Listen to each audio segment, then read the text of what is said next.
regular meeting of the City Council held in Council Chamber on Thursday, January 24th, 2019 at 7 o'clock p.m. for the purpose of transacting any and all business. Notice of this meeting was posted on January 22nd, 2019 at 9:06 a.m. The meeting is being taped and live on SATV. Please silence your cell phones. All councilors are present. Councilor President Dibble presided. Council Fiore move to dispense with the reading of the record of the previous meeting. I request that everyone please rise to recite. Can we just vote on that? We'll vote on that one. We'll vote on that one. I made the motion, so we'll vote on that. Okay?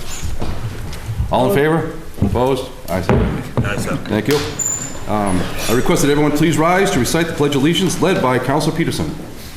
I pledge allegiance to the flag of the United States of America and to the republic for which it stands, one nation, under God, indivisible, with liberty and justice for all. Public testimony. Have Tyler Terry, please. Please state your name and address for the record. Tyler Terry, 22 School Street, Salem. So the first was on the land in dispute. I was hoping, as well as the summary from the city solicitor, you guys could also request a opinion from the Attorney General on the applicability of Article 97 to the land in dispute. On committee of the whole, I was really hoping that you guys would have a discussion of how it was killed to make sure that this actually, the rule change would actually revive it. Thanks. James Saucedo, it looks like. Name and address for the record. James Saucedo, 165 Cambridge Park Drive, Cambridge. Well, good evening, Council President Dibble and members of the council. Thank you so much for allowing me to speak for a couple of minutes. My name is James Saucedo, and I live in Cambridge and work at the Massachusetts Coalition for the Homeless. We have our offices just down the road from here in Lynn, and we provide material needs to low-income people, many of them currently or formerly homeless, through a housing search initiative and by distributing free donated furniture to people in need in communities all over the Commonwealth, including many here in Salem. We also advocate on policy solutions to issues of homelessness, housing instability, and poverty in the state legislature on behalf of people experiencing homelessness and poverty all over the states. We are leading the RAP campaign to homelessness by restoring a statewide rent-to-rearage program, which you are considering endorsing through a resolution before you tonight. I want to thank you for considering this resolution and encourage you to pass the measure. There is a severe shortage of affordable housing for the lowest income households in Salem and in every pocket of the Commonwealth. This leads to workers, people with disabilities, elders, young single parents, and many others paying far more than they can actually afford in monthly rent on their homes. And for those with the fewest resources, experiencing housing cost burden, meaning that they pay more than half of their limited income on monthly rent, this often leads to those who are already vulnerable in many ways, having to choose between paying their monthly rent on time and putting food on the table, taking their kid to the doctor, or paying for any of life's other necessities. And when this is the norm, when this is your everyday life, one single accident or emergency or other unplanned expense can quickly pull an entire household into a spiral of missed rent payments, an eviction notice, removal from the home and community, and life on the streets or in the homeless shelters. A clear solution to the problems that arise from eviction and homelessness is to prevent the loss of housing from taking place in the first place, from taking place at all.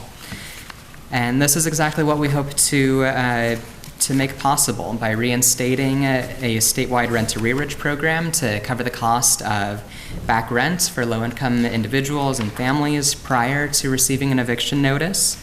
The RAP campaign is currently endorsed by 74 organizations, agencies, and units of local government all over the state.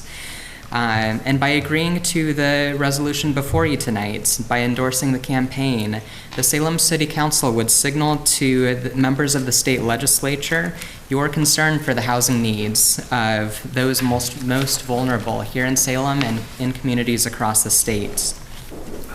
And this will also signal to the state legislature that advancing House Docket number 2395, a bill recently filed in the State House by Representative Marjorie Decker, represents a good opportunity to improve the lives of low-income people by creating a new resource for low-income people who fall on hard times here in Salem and in cities all over the Commonwealth. So thank you so much for considering this resolution and for your concern on this important initiative. Thank you. Thank you. Hearings. We have an order from National Grid and Verizon to install a jointly owned pole on Harbor Street. Appearing in favor? Name and address for the record, please. Hi, John Jankowski, 170 Medford Street in Malden, Mass. I'm representing National Grid. The petition that you have in front of you, National Grid would like to install an inline pole in front of 11 Harbor Street. The customer owns 15 Harbor Street, is going to work on his exterior of the house, and he has to install staging. And we have a three-phase primer going down Harbor Street, and the minimum approach distance has to be 10 feet or more, and it doesn't have 10 feet. So we have to install an inline pole and actually put the primers further into the street, and that's why we have to set that inline pole to make it even cross out into the street. So we're requesting you to set an inline pole. If you have any questions or concerns, happy to answer them. Questions? Anybody else speaking in favor? Anybody opposed? Council McCarthy. Thank you, Mr. President. Before I move to close the meeting, the city engineer just provided me with a couple of bullet points with regard to this. The sidewalk location is in concrete, so when the new pole is installed, the entire concrete panel that is impacted from the curb at the street to the back of the sidewalk shall be replaced, and cutting of the sidewalk for the new pole will not be allowed. Right, actually, it's part of the, Okay. part of the, right there, the And the symbol. Salem DPS Water Division should be contacted directly for water and drain locations of city's new pole. We actually have Colin and Dig say for that, yes. Yep. If you want, I can just, Yep. that was from him. Okay, excellent, thank you. Move for the hearing be closed. On Council McCarthy's recommendation, the hearing be closed. All those in favor? Opposed? Ayes have it. Council McCarthy. Thank you, Mr. President. I further move that it be granted with these conditions. Okay, under discussion? No discussion. Any other discussion? Nope. There being none. All those in favor? Opposed? Ayes have it. Thank you. Thank you. Appointments and reappointments. We have a mayor's appointment of Charity Lazama of Salem to serve on the Housing Authority Board with a term to expire on September 13th, 2023. Councilman Dorr. Thank you, Mr. President. I move to hold this under the rules. Under discussion? Oh, I'm sorry, there's no. Okay, all those in favor? Opposed? Ayes have it. Thank you. Further appointments and reappointments. We have a mayor's reappointment of Michael Williamson to the Bicycling Advisory Committee with a term to expire on February 11th, 2022. Councilman Dorr. Thank you, Mr. President. I moved for confirmation by roll call vote.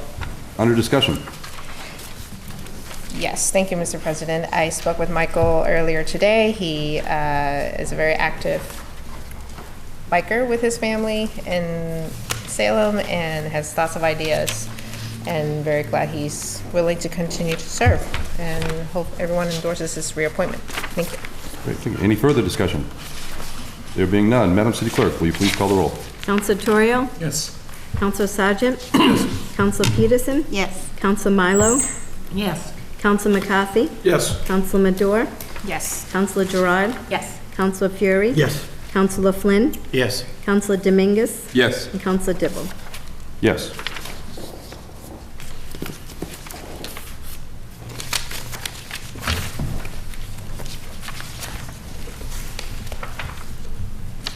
Eleven councilors present, 11 voting in the affirmative. The matter carries. Councilor Madore. Further appointments and appointments. reappointments.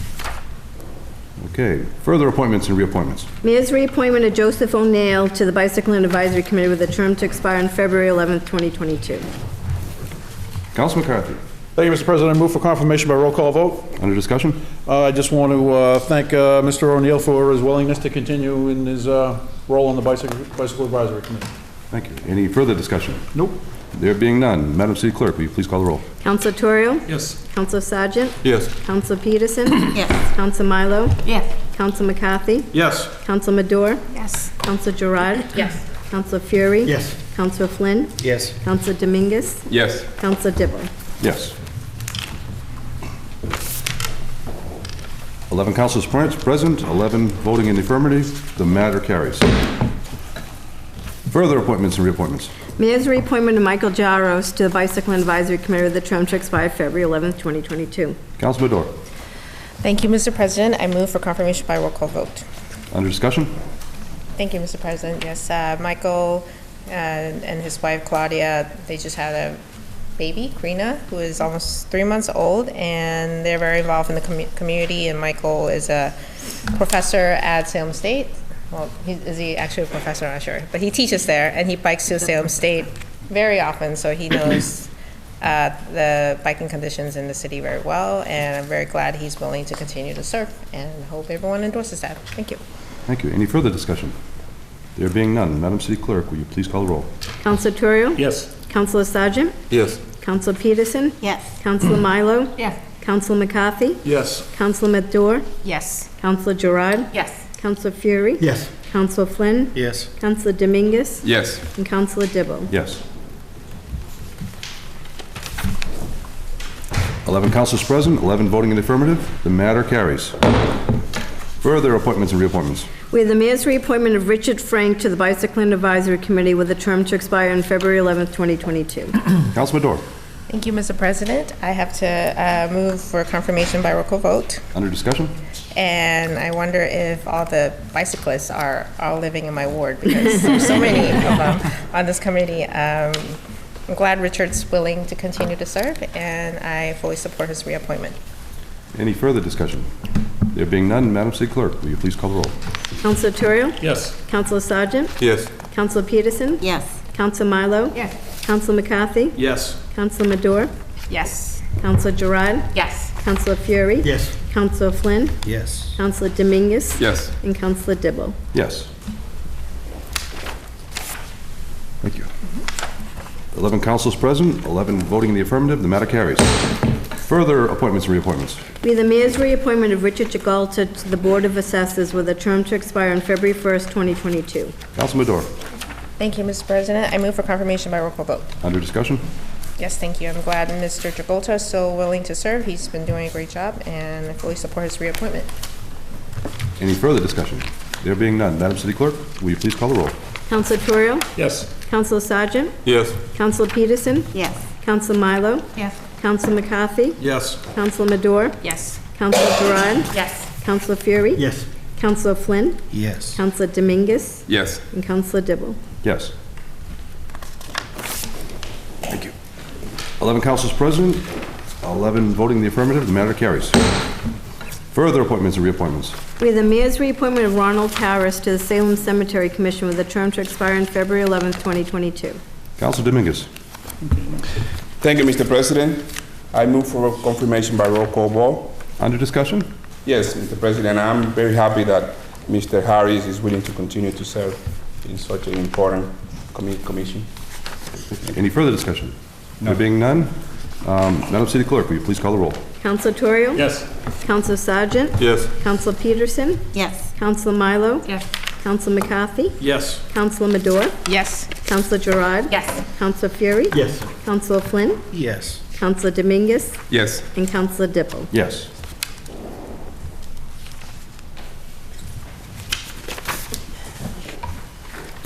Eleven councilors present, 11 voting in the affirmative. The matter carries. Further appointments and reappointments. We have the mayor's reappointment of Patricia Donahue to the Salem Cemetery Commission with a term to expire on February 1st, 2022. Council Gerard. Thank you, Mr. President. I move for confirmation by roll call vote. Under discussion? Just briefly want to thank Pat for all of her work that she does on the Cemetery Commission, and I hope she continues to serve. Thank you. Agreed. Any further discussion? There being none, Madam City Clerk, will you please call the roll? Councilor Torrio? Yes. Councilor Sargent? Yes. Councilor Peterson? Yes. Councilor Milo? Yes. Councilor McCarthy? Yes. Councilor Madore? Yes. Councilor Gerard? Yes. Councilor Fury? Yes. Councilor Flynn? Yes. Councilor Dominguez? Yes. Councilor Dibble? Yes.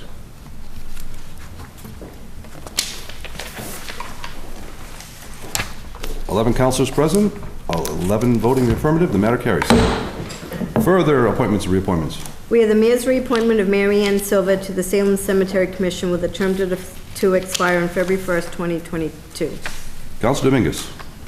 Thank you, Mr. President. I move for confirmation by roll call vote. Yes, under discussion? Yes, Mr. President. I'm very happy again to see that Mrs.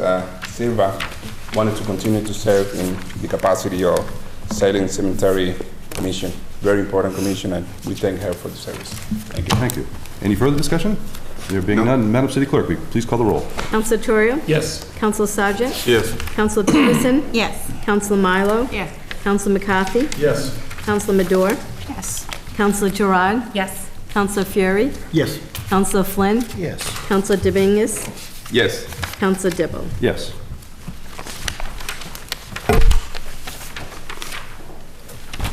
Eleven councilors present, 11 voting in the affirmative, the matter carries. Further appointments and reappointments. We have the mayor's reappointment of Donna Clifford to the Salem Council on Aging with a term to expire on February 1st, 2022. Councilor Flynn. Thank you, Mr. President. I move for confirmation by roll call vote. And under discussion? Yes, I'd just like to thank Ms. Clifford for her continued dedication to the Council on Aging. Very, very important to our city and our seniors, and I really want to say thank you. Excellent. Thank you. Any further discussion? There being none, Madam City Clerk, will you please call the roll? Councilor Torrio? Yes. Councilor Sargent? Yes. Councilor Peterson? Yes. Councilor Milo? Yes. Councilor McCarthy? Yes. Councilor Madore? Yes. Councilor Gerard? Yes. Councilor Fury? Yes. Councilor Flynn? Yes. Councilor Dominguez? Yes. Councilor Dibble? Yes. Thank you. 11 councilors present, 11 voting in the affirmative, the matter carries.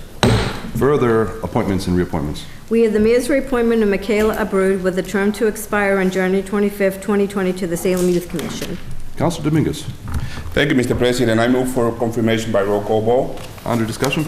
Yes, Mr. President. I'm very happy to see that Mrs. Abreu, a very young, quality person, is willing to serve in the capacity of the Youth Commission. And I thank you, and I thank her for her service. Thank you. Thank you. Any further discussion? None. There being none, Madam City Clerk, will you please call the roll? Councilor Torrio? Yes. Councilor Sargent? Yes. Councilor Peterson? Yes. Councilor Milo? Yes. Councilor McCarthy? Yes. Councilor Madore? Yes. Councilor Gerard? Yes. Councilor Fury? Yes. Councilor Flynn? Yes. Councilor Dominguez? Yes. And Councilor Dibble? Yes.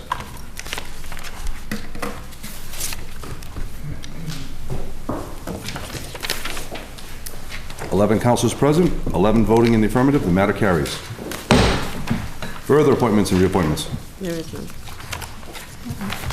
Communications. That's it. Communications from the mayor. We have an order to accept a donation from the Mack Park Association totaling $1,290 to be deposited into the K-9 donation fund. Councilor Peterson. Thank you, Mr. President. I move for adoption.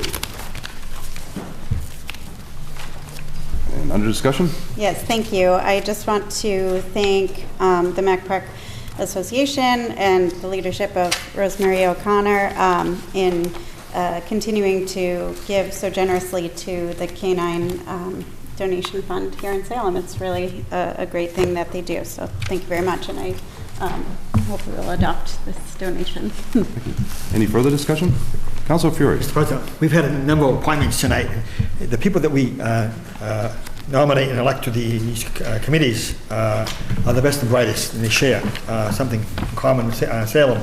And Rosemary O'Connor would normally be sitting where some of you were sitting right there. And Rosemary O'Connor is the epitome, in the essence, of giving back to our community. I work with her son, John, at the Peabody Essex Museum, and she is amazing.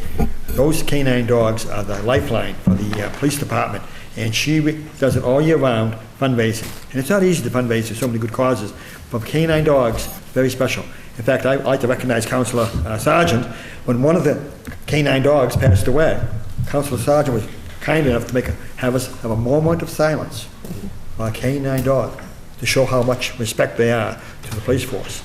And Rosemary is such a beautiful ambassador of goodwill and advocate. Yeah. So I wish to thank you, Rosemary. Thank you. Okay. Any further discussion? Councilor Flynn. I'd like to echo the good Councilor at Large's words. What the Mac Park Association does, Rosemary O'Connor, the Salem Police would not have these dogs without what they do and the services that they provide. And I've seen firsthand how close these dogs are with the handlers and how useful they are to protect them and the citizens of Salem. So I'd like to also echo and say thank you very much. Job well done. Any further discussion? There being none. On Councilor Peterson's motion for adoption, all those in favor? Opposed? Ayes have it. Further communications from the mayor. We have an ordinance amending an ordinance relative to Chapter 10 mooring permits. Councilor McCarthy. Thank you, Mr. President. I move for adoption for first passage. Seeing no objection, under discussion. Councilor Thank you, McCarthy. Mr. President. As you've seen in the letter that's contained here from the mayor and the notes from the harbor master, the mooring fees in Salem, the late fee doesn't reflect any of the other late fees that we have throughout the city. It's just a way to try to encourage people to get their payments in a timely manner and to make the late fee more in line with some of the other late fees that we charge throughout the city. I don't find the need to myself. That's why I made the motion to put this in committee, but if there's members of the committee that want to talk about this, then I'm more than willing to, but there's no choice for that on my, so I move to approve, but then I can always go backwards, so. But that would be, my motion would be for adoption for first passage. Thank you. Any further discussion? There being none. On Councilor McCarthy's motion for adoption, all those in favor? Opposed? Ayes have it. Mayor's informational page, none. Motions, orders, and resolutions. Councilor Peterson. City of Salem. City of Salem and City Council, January 24th, 2019, ordered that the fiscal year monthly report dated December 31st, 2018 be referred to the Committee on Administration and Finance. And I move for adoption. Thank you. Under discussion. No discussion. Any further discussion? There being none. On Councilor Peterson's motion to adopt, all those in favor? Opposed? Ayes have it. Councilor Peterson. Yes. Thank you, Mr. President. City of Salem and City Council, January 24th, 2019, ordered that the fiscal year-to-date report from October, November, and December 2018 be referred to the Committee on Administration and Finance. And I move for adoption. Under discussion. No discussion. Any further discussion? There being none. On Councilor Peterson's motion to adopt, all those in favor? Opposed? Ayes have it. Councilor Gerard. Thank you, Mr. President. City of Salem and City Council, January 24th, 2019, ordered that the Committee on Ordinances, Licenses, and Legal Affairs, co-hosted with the Committee of the Whole, meet to discuss the creation of an ordinance relative to the treatment and rights of domesticated animals in Salem.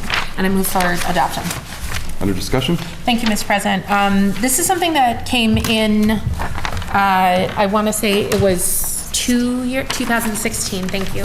And it was sent to Ordinance, Licenses, and Legal Affairs, and I believe they were going to put together a subcommittee, and then at the end of the year, they decided to discharge it, and where one of my constituents had asked me to bring this back in to start the discussion again, that I thought that I would just ask for Ola to start looking at this again, and hopefully some resolution will come from this. Thank you. Under further discussion. There being none. Oh, sorry. Councilor McCarthy. Thank you, Mr. President. Didn't see your hand. That's fine. I had it up. I would just ask that if all the background information from 2016, whenever the last time this was brought in, if that could be forwarded to me so I can forward to my committee. I'd appreciate that. Thank you. Any further discussion? There being none. Under Council Gerard's recommendation, all those in favor? Opposed? Ayes have it. Further motions, orders, and resolutions. Council Fury. Mr. President, thank you very much. It's my high honor and to perform this beautiful responsibility and privilege is tonight, with the unanimous consent of the city councilors, my fellow colleagues, you signed a beautiful birthday present to a very distinguished family and a very distinguished member of the community. She's celebrating her 100th birthday tonight. 100 years, and that's a beautiful celebration to recognize and respect the best of Salem. And if I may, Mr. President, may I recite this, please? Absolutely, please. Please. Resolution, beautifully written up by our city clerk. Resolution, City Council, January 24th, 2019, whereas Ronnie Melianic is celebrating her 100th birthday today, January 24th, 2019, and whereas she was born in Chelsea, Mass., and she has been a resident of the city of Salem for 60 years. Whereas Veronica is one of 6 children, she is the loving sister to Catherine, Joe, Henry, Chester, and Steve.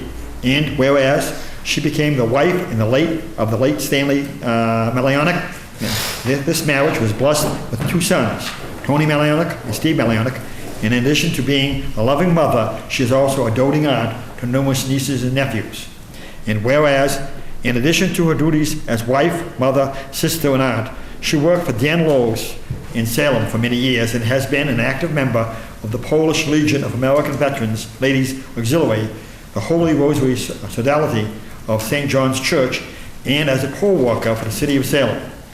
And now, therefore, be it resolved that the Salem City Council wishes Veronica Melianic a very happy 100th birthday, and be it further resolved that this resolution be made a matter of public record for these proceedings, and that a suitable copy, along with the city seal, be presented to Veronica Melianic on her birthday tonight.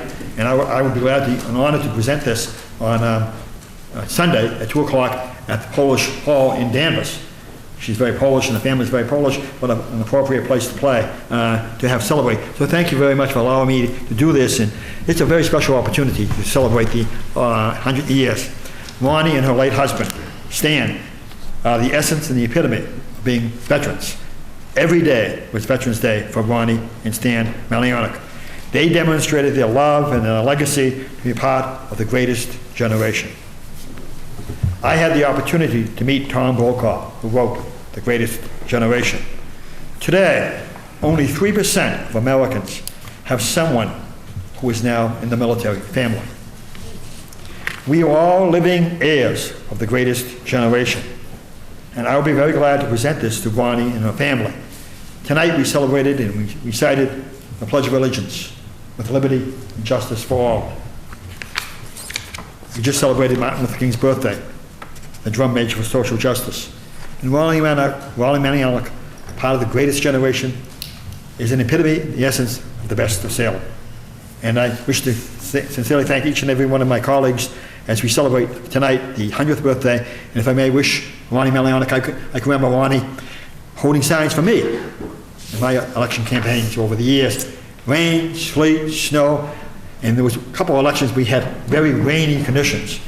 And I'd have to drag her out with her good friend, Franny Michaud, in front of the Ward 6 fire station in those days. And I said, please, Ronnie, it's raining buckets. Tom, I'm standing by you. Tom, I'm standing by you. That's the best of Salem. That's the essence and beauty of Salem. So tonight, if I may wish Ronnie Melianic my love, my heart, to celebrate her birthday. Thank you, Mr. President. And thank you, my colleagues. Thank you. Thank you very much, Councilor Fury. Under further discussion, there being none, on Councilor Fury's motion for adoption, all those in favor? Opposed? Ayes have it. Further motions, orders, and resolutions. Councilor Fury. Thank you, Mr. President. Thank you very much. If I may, ordered, if I may, the Committee on Public Health and Safety and Environment, co-posted with the Committee of the Whole, meet to discuss bathroom facilities by private owners, nonprofits, and the city itself for the overall use and maintenance all year round for tourists, employees, and the general public.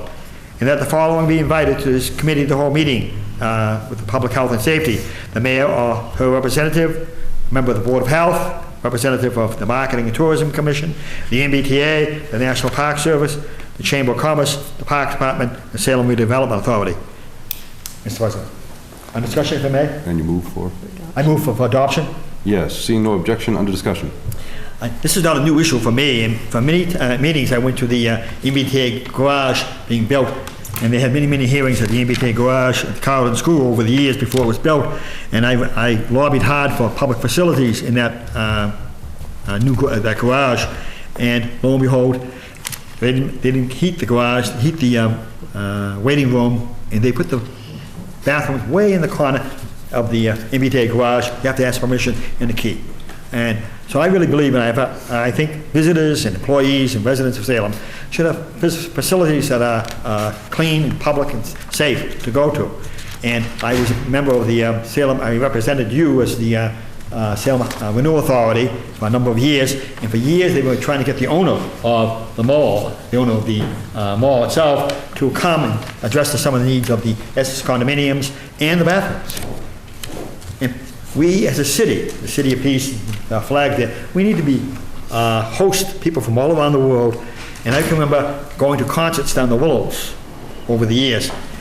Councilman McCarthy may remember the old facilities that we used down there were a detriment and a hazard to public health and safety, and that's been resolved by the meters down there. So there is a human solution to some of these problems that we have, besides just numerous parties there, that they have public parties, and none of us want to go there. So I think we need to see a better consensus all year round of using our facilities, and that brought to the height of the discussion at the SRA meeting. I'm glad Councilman Maduro was there to help the concerns of the residents of the Essex condominiums and the residents of Ward 2. But this is a citywide issue, and I think if public health and safety can look into this, maybe we wouldn't have some of the problems, and maybe open discussion where we're going to go, and if we need to make more public facilities. I remember a few years ago we added some money from the Community Preservation Act. We added money to Mac Park in Ward 6 for public facilities. Softball games going on. That's not asking much. So maybe the city has to step up, maybe the Chamber of Commerce and other business groups, but public facilities should be a welcoming place. We've changed that whole atmosphere down the Willows for good use. One of the public facilities is now a restaurant, and the other facility is up here on a state-of-the-art, clean, public facility, safe and maintained.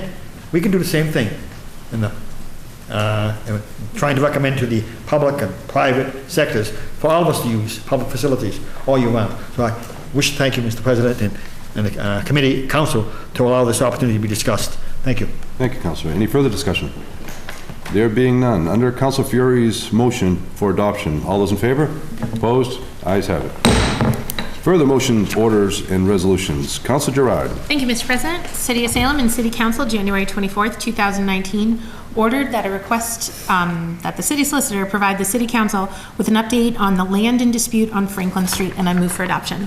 Under discussion? Thank you, Mr. President. This is a project that's been going on in my neighborhood that recently finished up their permitting. It has a very interesting history, and which is, I think, the nicest way to put it. It's a very confused, convoluted history, and so there has been some discussion in my discussions with the city solicitor that potentially something could be coming before us at some time, and I never want people to make decisions without having all the information in front of them. So I did ask the city solicitor if she could just put together some information about the history of the land, the issue with the land in dispute, and then give us at least a heads up as to if when something is going to come before us, what exactly is the decision that we're going to have to make. So I hope everyone supports that. Thank you, Councilor Gerard. Are you asking for this update by our next meeting? I asked her to get it together as soon as possible, ideally.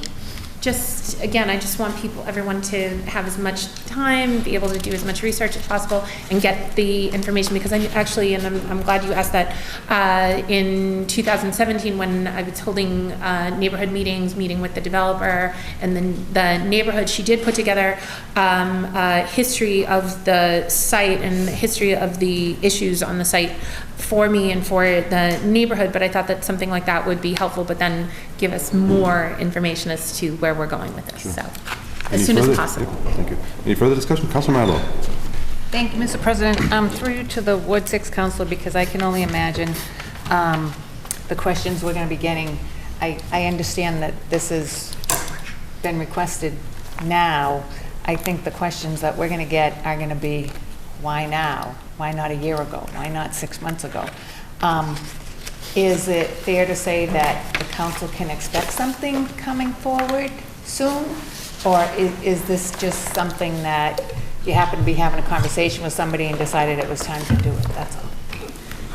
Councilor Gerard. Thank you, Mr. President. So to respond to that, they just recently finished getting all of their permitting done and approvals done by the city. So I asked about the land, as I mentioned, I asked about the land in dispute initially when this first came up, but not knowing if the boards would approve or deny the application and what would come of the application. Now that that has just recently been done, that's why I'm asking for this now. And honestly, I don't know any timeline of when this is going to happen. I just want us to be prepared for when something does happen. Any further discussion? There being none. Under Councilor Gerard's motion for adoption, all those in favor? Those opposed? Ayes have it. Further motions, orders, and resolutions. Councilor Peterson. Thank you, Mr. President. City of Salem, in City Council, January 24th, 2019, resolution. Whereas a Massachusetts household would need to earn an hourly wage of $28.64 or work a 94 hours per week at the state's $12 per hour minimum wage in order to afford rent on a modest two-bedroom home.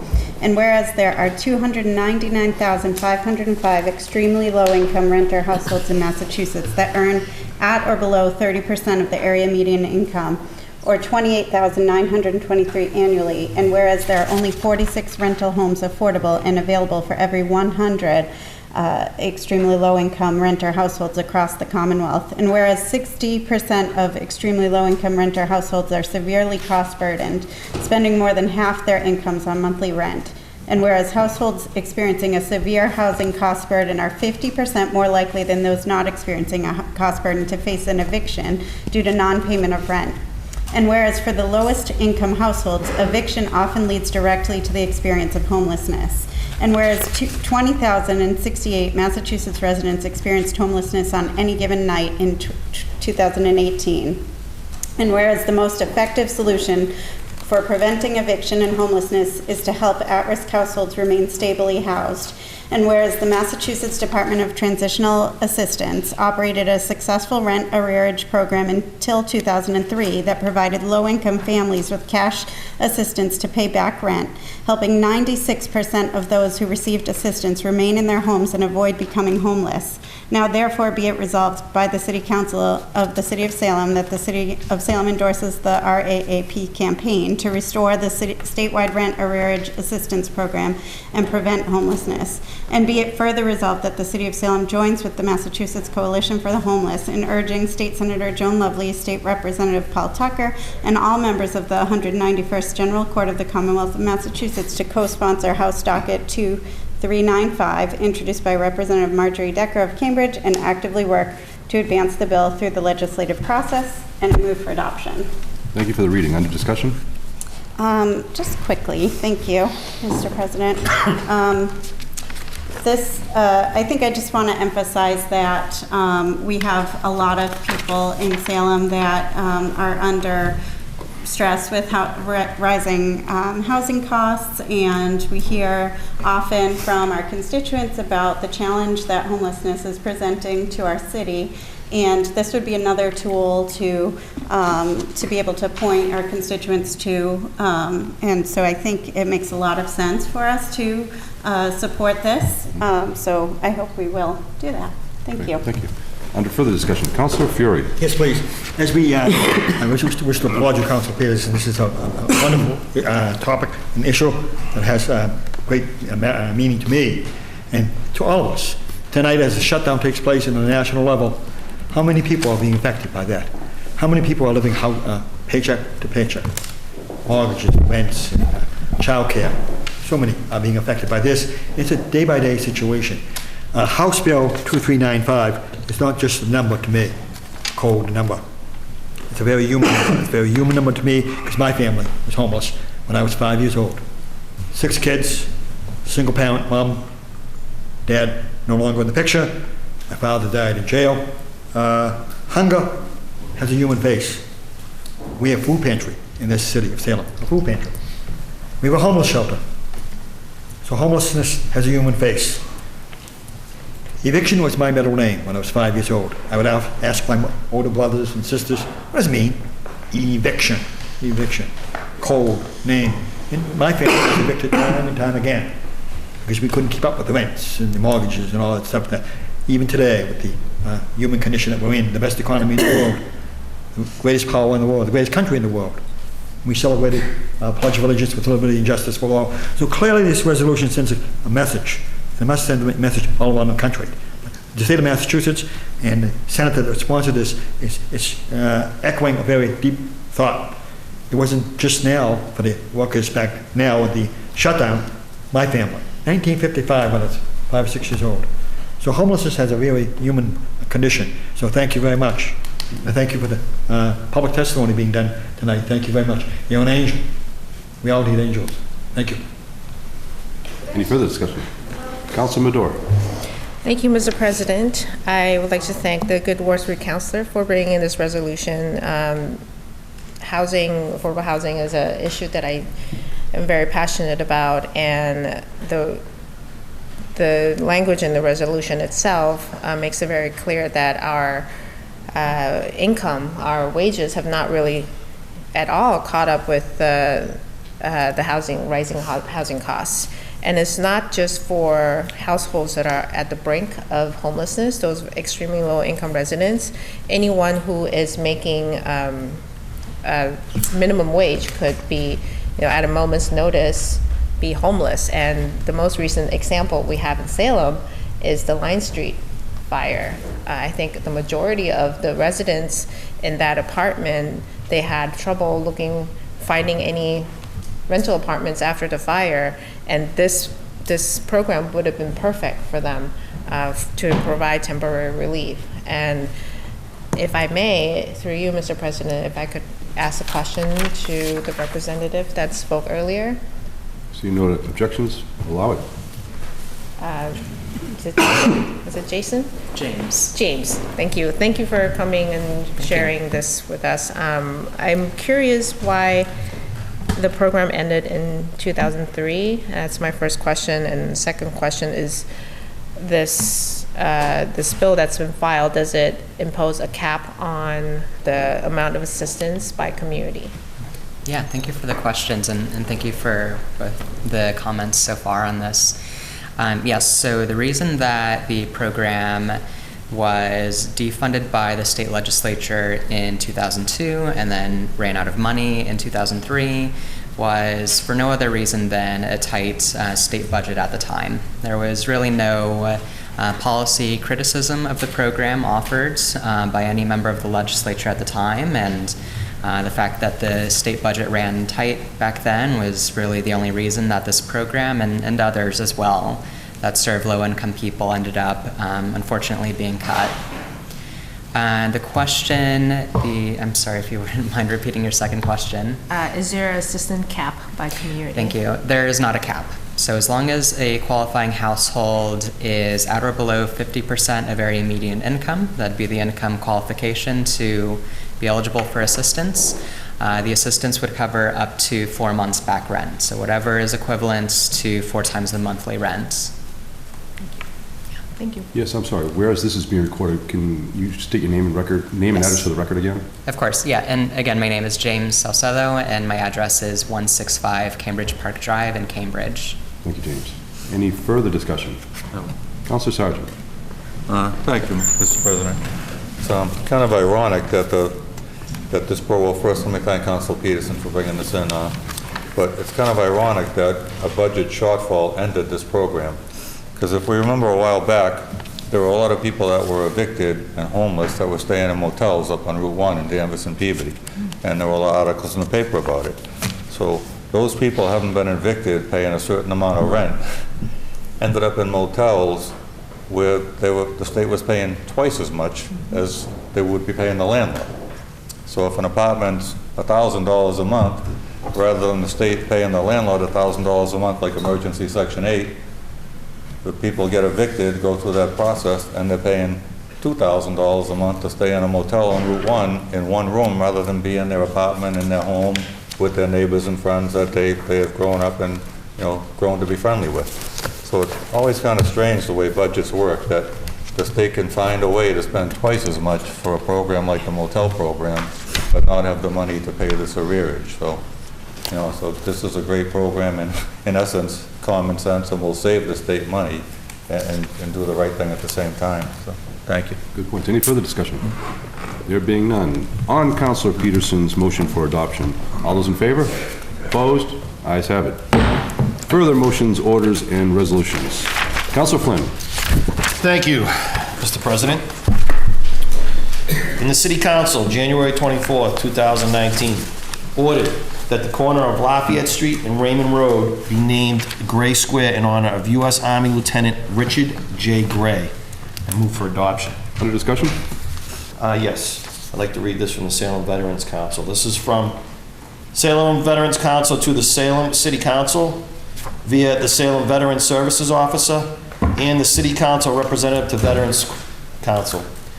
Endorsement for the naming of Veteran Squares. The Salem Veterans Council fully endorses the naming of the below City Square as requested by Friends of the Veteran in honor of the sacrifices of the Salem veteran. Gray Square, to be located in Ward 7 at the corner of Lafayette Street and Raymond Road, in honor of U.S. Army Lieutenant Richard J. Gray. Lieutenant Gray, originally of 54 Raymond Road, was killed in action while assigned to the 7th Battalion, 15 Field Artillery, located near Pleiku, South Vietnam. This veteran meets the eligibility criteria for Veteran Square nomination. It is requested that this be given favorable consideration by the Salem City Council. From the Commander, J.M. Cole, Salem Veteran Council, Adjutant. Thank you. Any further discussion? Councilor Dominguez. Thank you, Mr. President. I just wanted to mention that this important square is right on my corner of my house, so I'm very happy to have such an important site named by such a great person that give a lot for our city. And I thank you, Councilor Flynn, to bring this order, and I command, so I'm very happy, and I encourage everybody to vote in favor of this action. Thank you. Any further discussion? Councilor Sergeant. Thank you. I'll be brief, but just look around, pick a few empty seats in the room. There's no Mrs. Gray sitting in one of those seats. There's no Richard Gray Jr. sitting in one of those seats. Richard Gray III, no children, no grandchildren. So this man gave his life, but he also gave his lineage. There's no ancestors to this man. And I argue that you can give more than your life for your country, because those empty seats would represent this man's ancestors, which there are none. So that's what a veteran gives when he dies for his country. Thank you. Any further discussion? Councilor Flynn. Thank you, Mr. President. I'd also like to add that I think one of the finest things that we do as a city is that we name squares after people, as the good at-large council said, made the ultimate sacrifice. A son of Salem, what he did, this is something that hopefully his neighbors or friends, if he has any family around, can see this and remember him, because I believe someone's not truly gone if their memory's kept alive. So this is really great. Thank you, Councilor Flynn, for helping recognize Lieutenant Gray.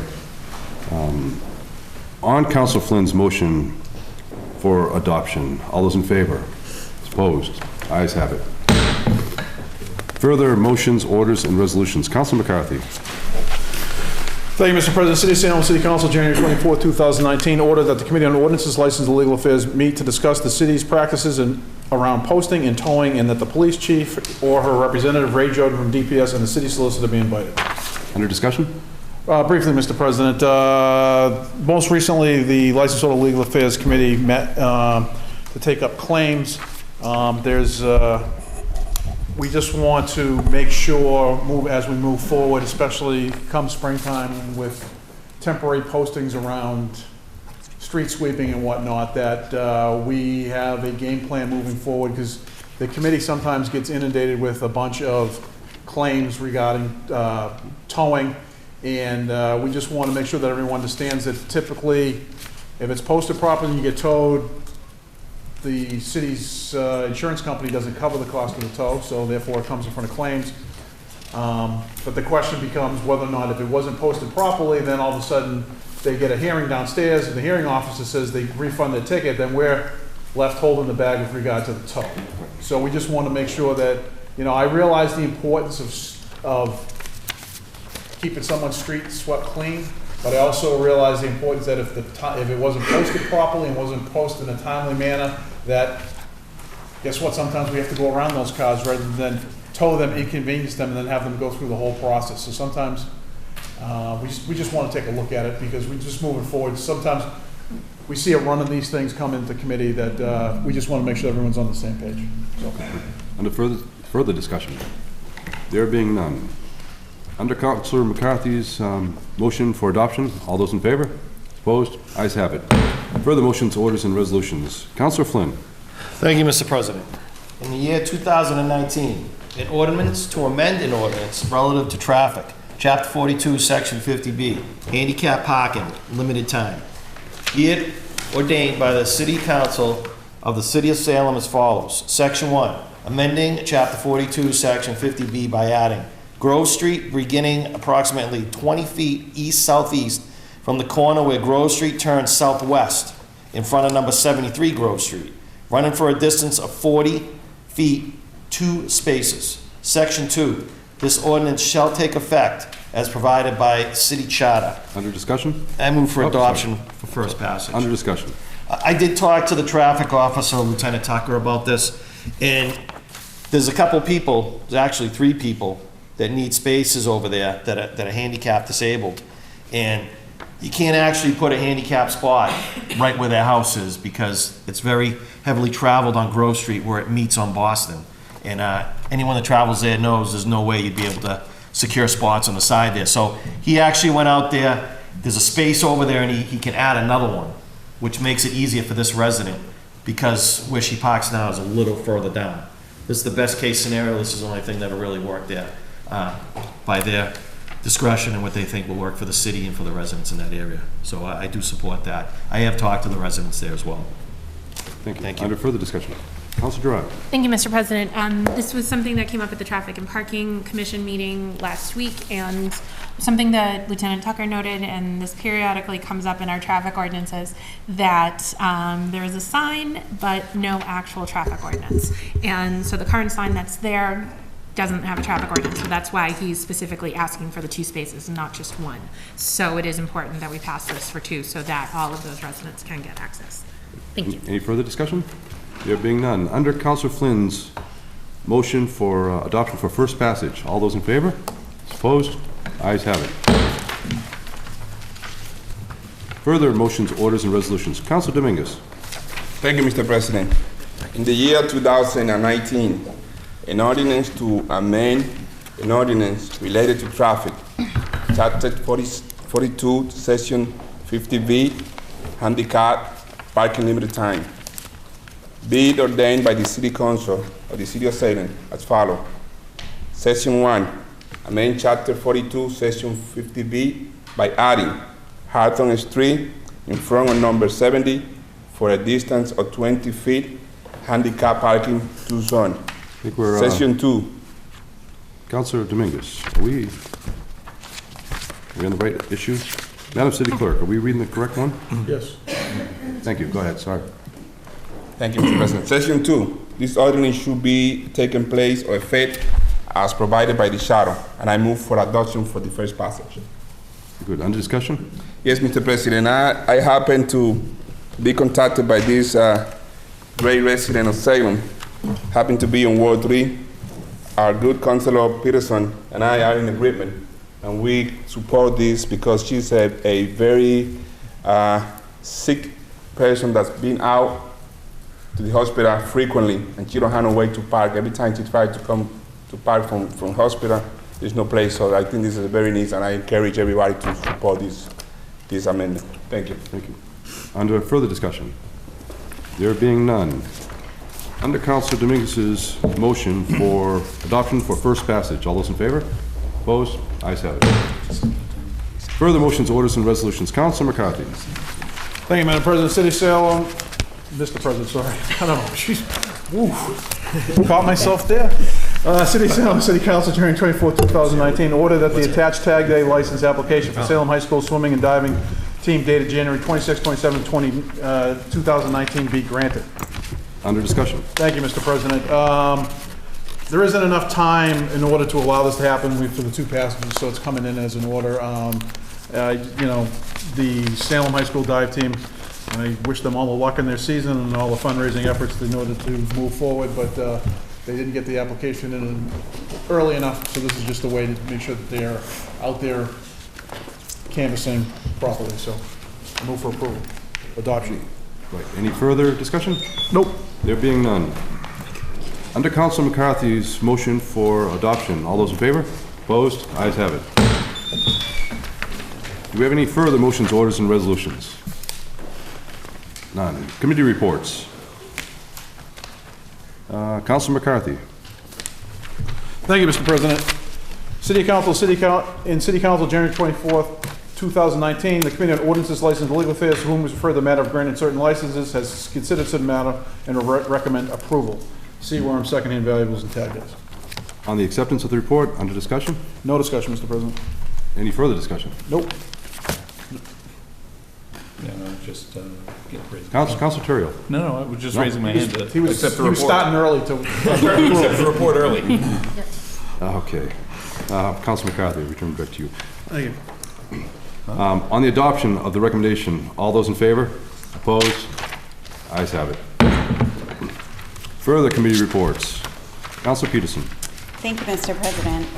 City of Salem and City Council, January 24th, 2019. The Committee on Administration and Finance, co-posted with the Committee of the Whole, to whom was referred the matter of City Ordinance Chapter 2, Section 142, Compensation of the Mayor, has considered said matter and would recommend that no action be taken at this time, and that an updated salary survey of area mayors and town managers be conducted by Human Resources for consideration and review by the committee.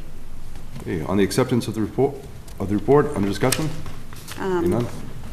It's left in committee, huh? Yeah. All those in favor? Opposed? Ayes have it. Thank you, Councilor Peterson. Communications from other city officials, none. Wait, Time out. accept the You went too report fast. and then under discussion. Excuse me? Accept the report and then under discussion. On the, And then On her committee minute. on the acceptance of the report, All voted and then under discussion. on the adoption of the recommendation. No, under discussion. Accept the report, all voted, and then Okay. under discussion. On the acceptance of the report, all those in favor? Opposed? The ayes have it. There you go. On the adoption of the Under recommendation, discussion. No, under discussion. under discussion. Thank you. Councilor Fury. Mr. President, thank you very much. I was kind of disappointed at the subcommittee meeting process there. I think we put the cart before the horse, sincerely. We voted a motion down not to consider the raise the mayor this year, and then we asked for a survey of our local cities and towns. I think we put the cart before the horse. I think we should have done a survey first, digest that, investigate that as colleagues, professionals, and look at whether we should do the raise, and we have a time frame. And the election's coming up in November for some of the city councilors, and the mayor's coming up in about 2 more years from now. So I think we put the cart before the horse, and now we're going to have a survey, and we made a motion. So I'm going to vote against the motion to allow a raise being made. I think we should have the information available. That's what we're responsible for. If we say no to information, what's that saying? To all of us. If we don't need the information, go right ahead and say no. Dumb. Inappropriate. Bad judgment. Get the report first. Get the survey first.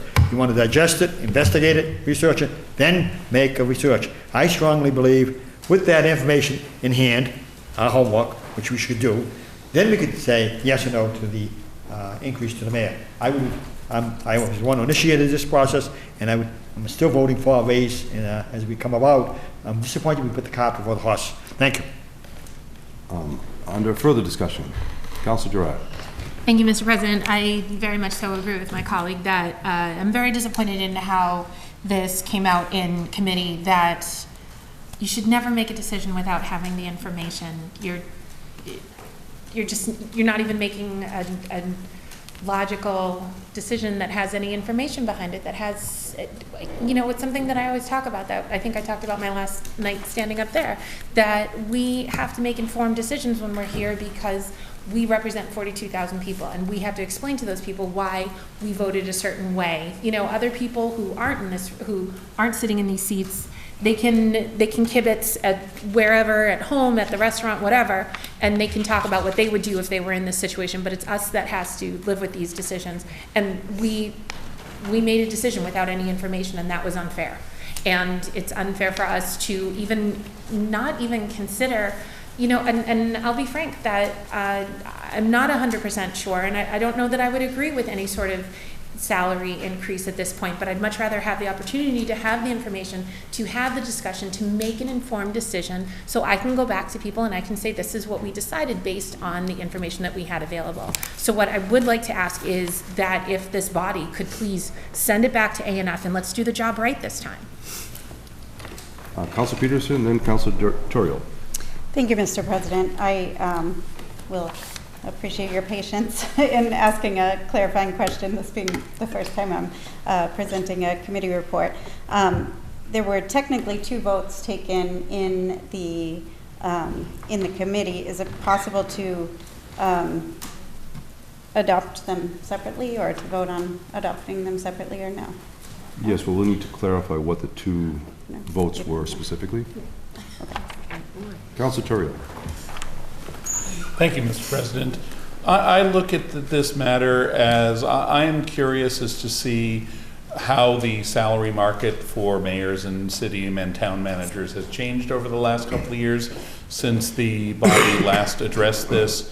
But to me, the underlying point is I started in this job the beginning of January 2012, and at that point in time, the mayor was earning what I think was clearly an underpaid position at $100,000 for a job that's essentially CEO of a city. And I think it was at the end of my first term, but I can't remember exactly, it was either then or 2013, we took into committee and raised that salary to $120,000, which was a very good, reasonable step to take for the salary of the position at that point in time, and made it much more appropriate for the kind of person that you would want to have be able to give up a well-paid private sector job in order to do a job like this.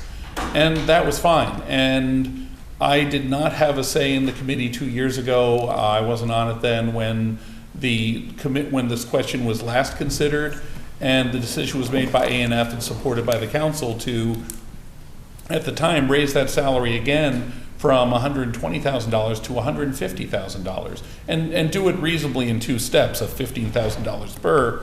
But right now, the mayor of the city is earned for running being the CEO of the city of 43,000 people.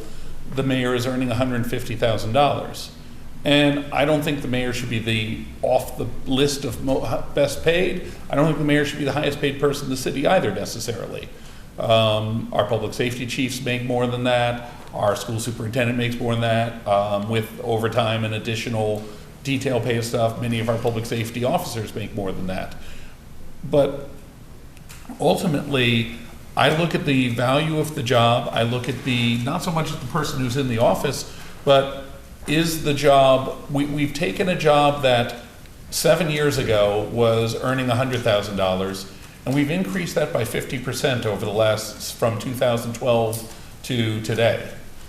And I just think now is not the time to address that any further. We've done a lot of increasing. I don't think this council should put it off forever either, but I don't think right after, from last January 1st to this January 1st, that salary's gone up $15,000. So I don't think the time is appropriate for us to look at to consider any further adjustment to that. And this is something we should be taking up in the future. We know by the rules that this would not be, because our own salary is tied to the mayor's salary, if we didn't do it now, the next time we could do it where it would actually take effect would be before the next term, which would be, we could consider it next year or the year after, but it would not take effect until after the next election, after this one, the 2021 election. And I think by that time, it's 2019 now, 2021, 2 years out from now, I think that's the appropriate time to give it another really serious consideration. I think we've raised it enough at this point, and I think we're perfectly good leaving it at this level for the time being. Thank you, Councilor. Before we move on to Councilor Flynn, Councilor Peterson, you had asked if you could cite the 2 different votes that were taken in your committee, and hopefully that will shed more light on this matter so we can debate it more intelligently. Would you entertain us, please? Thank you, Mr. President. I'm reading the room. I feel like there's some sense that that's not possible. May I suspend the rules to ask the city clerk? I'm not sure if she will know the answer, but is that possible? No? No? Okay. Never mind. Can I just clarify that? Councilor Gerard. Yes. Thank My you. So colleagues. just for no. clarification, that what was before us, what was the directive was that we were just being ordered to meet to discuss it. Mm-hmm. And so that's what the recommendation is. So the recommendation from us was, we discussed it, we said no change. Mm-hmm. That's it. Councilor Flynn. Thank you, Mr. President. As was just discussed with the Ward 5 councilor, I do agree. I think the mayor gets paid a fair amount for what she does, for who's in the office. I feel that his salary has been increased hugely last few years, and I think it should stay just how it is at this point. In the future, cost of living, I agree. Jobs go up, pays go up, but I feel we should strongly look at whatever the local unions and the workers in Salem, what they agree to. I think that's a fair area to look at, whether 2%, 2.5%, that's been the average. Not going up 15, 20%. I think that's just ludicrous. And so, as I said, maybe we can look at this in a couple of years. And when we do look at it, I think we should look at giving the same type of raises for upper management as what the other city workers that do a tremendous job in the city, such as the teachers, police, fire, DPW. I think it's a slap in the face when you give so much more raise to one and the rest across the board aren't even close to that. So I think that's what we should be looking at in the future. I think you should just let this rest, and then maybe in 2 years take another look at it. But I feel the pay right now is fair, equitable where it should be, and it should stay where it is. Thank you. Under further discussion, Councilor McCarthy. Thank you, Mr. President. Just for clarification, I didn't participate in the meeting. I came in at the tail end of the meeting with the finance. What was the recommendation coming? They took a vote about, when I was going through to talk to the chief's, the mayor's aide about the matter, I heard the recommendation was that they were going to get the salary survey. Is the matter still going to remain in committee? Was no recommendation? I'm at a loss of why we're having this discussion, and so if we could clarify that. And then my second point would be just to follow up on the good Ward 4 councilor's statements. If he believes that the mayor's salary should be tied to a cost of living increase, then bring in an order. Because I've been on this council for 12 years, and when I started, the mayor's salary, I believe, was $75,000. And at that point, because former Mayor Yusevich actually they decreased his salary, or decreased his salary by, I want to say $5,000. It escapes me because it was so long ago, but it was 75. And then, as Councilor Turiel alluded to, one year we had the matter in committee, and someone said, why do we keep coming in here and batting this around? And I believe the motion was to make it to 130, not 120, but it took a major jump that year too, because when you do look at that survey, you will see. But at some point, once that salary is consummate with, or averaged out to what all the other mayors and get regionally, then at that point, maybe just tie it to a cost of living increase and be done, because whether it's 2%, 2.5%, 3%, whatever it is, and be done, because we're just going to keep coming back here every 2 years and having this debate. And then by the time we have the debate, then it turns out that it's a 4 years, and then whoever's in that office is lagging behind from what all the rest of the area mayors and managers get. So I think it's important that we have this discussion. At the same time as by ordinance, this is the only time period we can have it. And Councilor Fury brings it in like clockwork every 2 years, is that we have this discussion, but it's sometimes, you know, at some point we got to stop kicking the can down the road and actually have a hard discussion about, do we actually tie it to a cost of living as was alluded to, you know, what some of the other positions get, or do we just continually to have this debate every 2 years? Because what happens is then we lag behind. And when I first, as I just stated, when I first got elected, the mayor's position was grossly not reflective of what the duties in the requirements of that position were. So, I mean, we could be here all night. Is the matter staying in committee? Are we looking for a survey, and then potentially we could come back? I'm at a loss of where we're at. No further discussion. Councilor Milo. Thank you, Mr. President. My first question is, we didn't consult the clerk, right, we haven't settled the issue about the two matters, or? We will. Again, I'm gonna agree with the Ward 1 councilor. I'm not sure like what transpired. And then I do have some comments, but maybe our city clerk can let us know what's happening here. Madam Clerk. Madam City Clerk, would you care to tackle this? So, Mr. President, the chair could speak to the votes that were taken. Councilor Peterson. Thank you, Mr. President. There was a question on the floor about what transpired specifically in the meeting, and I can speak to that.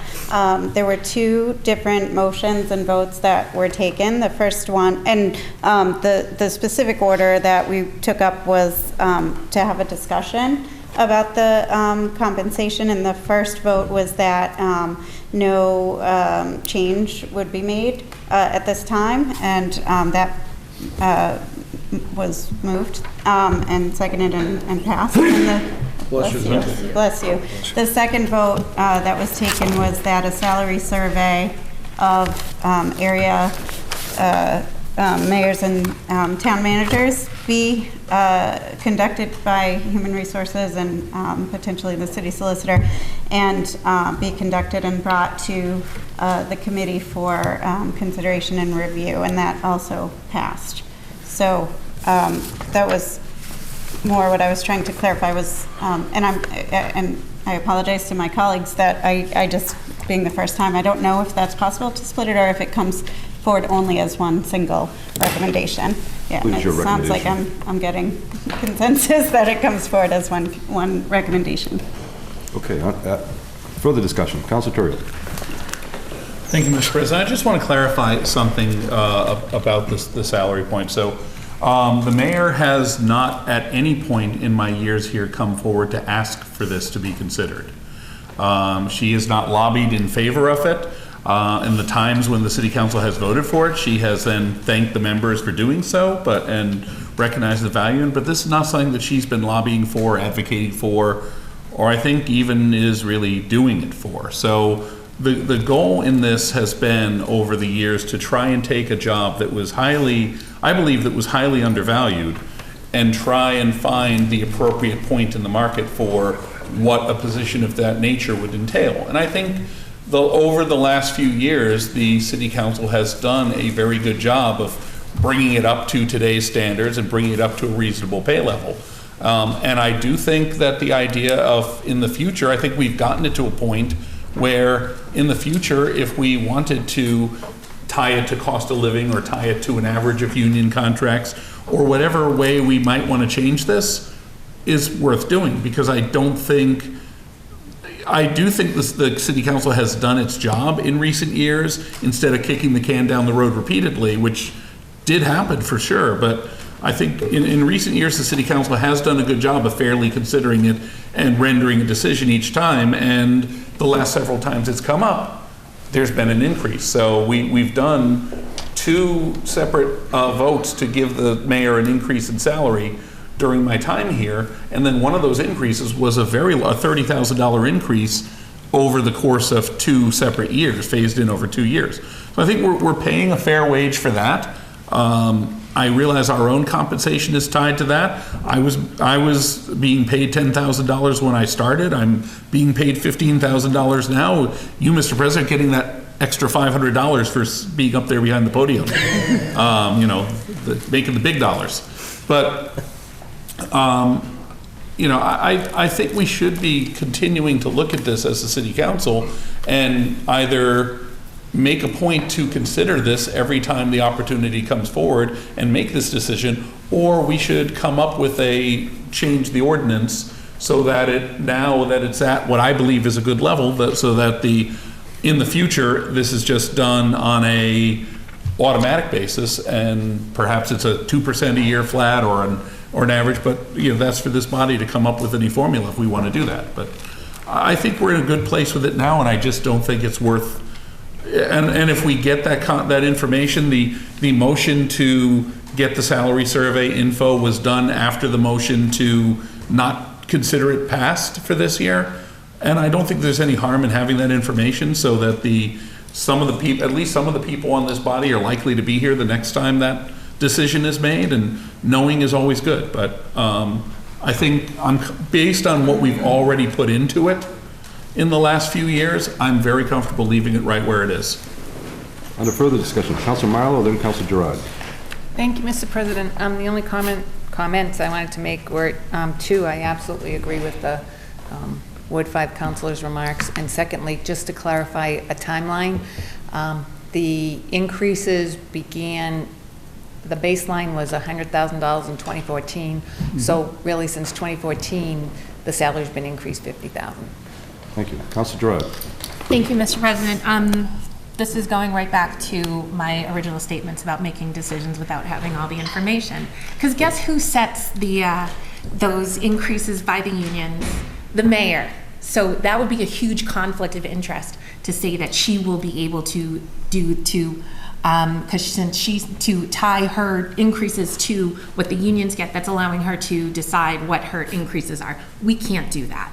This is why it has to go back to the committee, and we have to do our job, and we just have to look at this. It doesn't mean that we're going to increase it by any amount or that we're going to increase it or decrease it. It just means we have to do our job, which is send it back to committee and let us do the job of really looking into this and investigating if this is necessary, because making comments like what kind of increases it should be, that it's enough already when we don't know what everybody else is getting, it's ludicrous.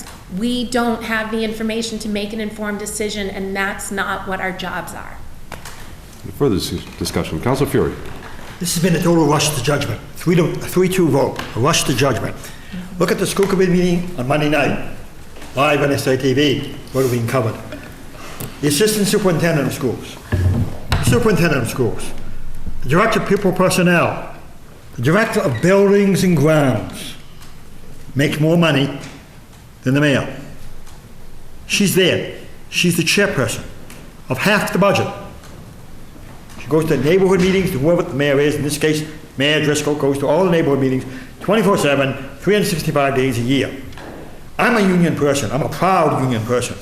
This is not a union position, nor will ever be a union position. It is an elected position. And we as elected officials have the responsibility to set the standard. And by this poor judgment, this absolute rush to judgment on a 3-2 vote, it's going to send a message. Kick the can down the road. Sounds like the Super Bowl coming up, February 3rd. Patriots versus Los Angeles. Oh, let's kick the ball down the road. Ladies and gentlemen, my fellow colleagues, this is a deep injustice. This is not football. This is not political football. Oh, my real estate's going up. Guess what? My rent went up.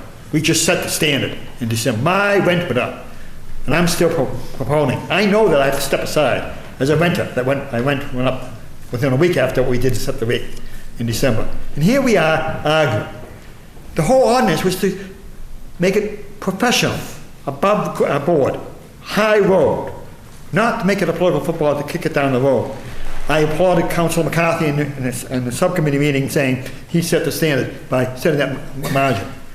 The mayor never asked along the way. Mayor Salvo, Mayor Usovich, Mayor Harrington, Mayor Driscoll have never asked over the years. I've served 22 years. It's our responsibility. We set the city clerk's salary. We set a salary with salary scales, and we up the salary of the assistant city clerk. We're not doing that tonight. Rush the judgment, 3-2 vote. I think it should have been, do the survey, then the next meeting, we got plenty of time before April to set the standard. If you want to say no, say no. Have the guts to say no. But have the information in front of you. That's not very professional. That's not what we are elected for. So I'm very mad and angry and disappointed by this committee. 3-2 vote. Not even given the opportunity to investigate it. She didn't even ask. Sincerely. Never asked me. None of the mayors have asked me. But I knew it was my moral responsibility to set the standard. It's in the ordinance. A clean, nice ordinance, written periodically. We look at the example of the mayor. 3% raise, a 2% raise? Are you kidding me? I'm on a retired teacher. I get a raise on my first $15,000 of my salary. I get a 1% raise. I get a 1% raise after teaching 40 years on $15,000. You want to talk about the union movement? That's a disgust. That's an injustice. It's a disgrace. Then I get a 1% raise on $15,000. Whoopie ding! Hello! We're doing the same thing to the mayor. Kick the can down the road. I'm mad and I'm disgusted. Thank you. Any further discussion? Councilor Sargent. Just a point, all we have before us is to go along with the committee report, vote against it, or if somebody makes a motion to put it back in committee. We have to do what's before us. So, thank you. Any further discussion? On the acceptance of the report, all those in favor? Already did that. Already did, sorry, here we go. On the adoption of the recommendation, all those in favor? All those opposed? Opposed. Opposed. 1, 2, 3, 4, 5. The ayes have it.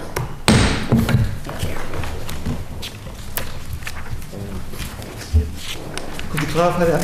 The ayes have it. What was that vote? The matter does not, I'm sorry, the recommendation They carries. adopt the recommendation. Thank you, Mr. President. Thank you.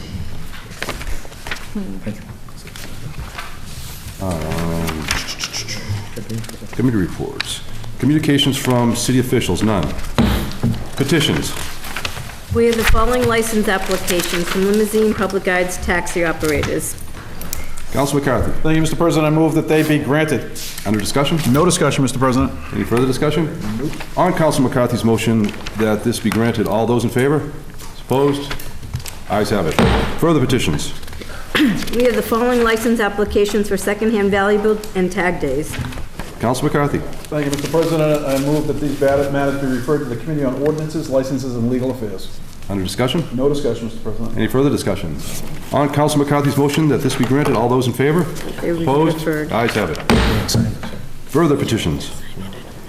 We have the following 4 drain layer contract operator license applications. Council McCarthy. Thank you, Mr. President. I move that they be granted. Under discussion? No discussion, Mr. President. Further discussion? There being none. On Council McCarthy's motion that these be granted, all those in favor? Opposed? Ayes have it. Further petitions. Council McCarthy. We have the following 2 claims. Council McCarthy. Thank you, Mr. President. I move that these matters be referred to the Committee on Ordinances, Licenses, and Legal Affairs. Under discussion? No discussion. Any further discussion? On Council McCarthy's motion that the matter be sent to committee, all those in favor? Opposed? Ayes have it.